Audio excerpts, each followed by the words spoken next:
En tant qu'enfants de Dieu, nous sommes liés au ciel. Pour nous, nouveaux pèlerins, par notre naissance, le centre de gravité, c'est le ciel. Le domaine céleste nous est inconnu par nature. Cet haut domaine, cette conscience qui est entrée dans nos cœurs, la gravitation à laquelle tend notre esprit par sa nature, est un monde entièrement inconnu pour nous, qui avons connu cette nouvelle naissance. C'est un autre domaine, différent, non familier, inexploré. Fondamentalement, cela ne nous apporte rien si d'autres y sont passés avant nous, ou de savoir que cette voie était longue pour un tel, ou pour un tel. Pour chaque individu, c'est un nouveau monde, et il peut seulement être connu par l'expérience. Nous pouvons décliner des valeurs à partir de l'expérience des autres, et remercions Dieu pour toutes ces valeurs, mais malgré toute leur expérience, ils ne peuvent pas nous faire marcher davantage sur cette voie qu'est la nôtre. Pour nous, c'est nouveau, absolument nouveau, et étrange. Nous devons tout apprendre à ce sujet, du début à la fin. Le chemin des enfants de Dieu, des nouveau-nés que nous sommes, et a toujours été ainsi. C'est un chemin solitaire.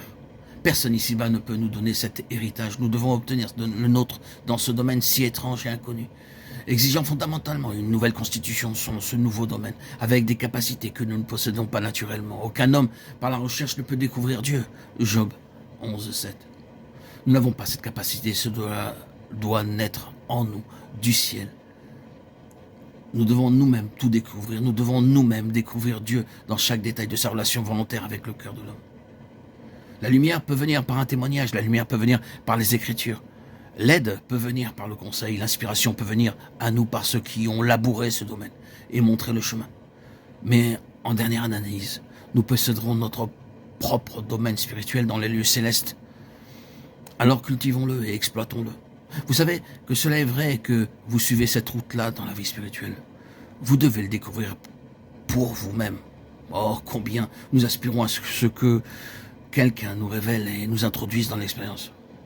Le Seigneur ne le permettra pas. Si réellement et véritablement nous sommes sur la route céleste, en tant qu'enfants de Dieu, si nous n'avons pas juste commencé et nous sommes assis ou avons renoncé, si nous progressons sur la route céleste, alors nous sommes tous des enfants de Dieu. Des pionniers. Il y aura des valeurs dans lesquelles d'autres sont entrés, mais qu'ils auront initié. Mais il y aura ce sentiment que nous avons nous-mêmes fait ces découvertes. Et c'est bien mieux ainsi, car finalement, il n'y a rien qui puisse être de seconde main dans le domaine de la vie spirituelle.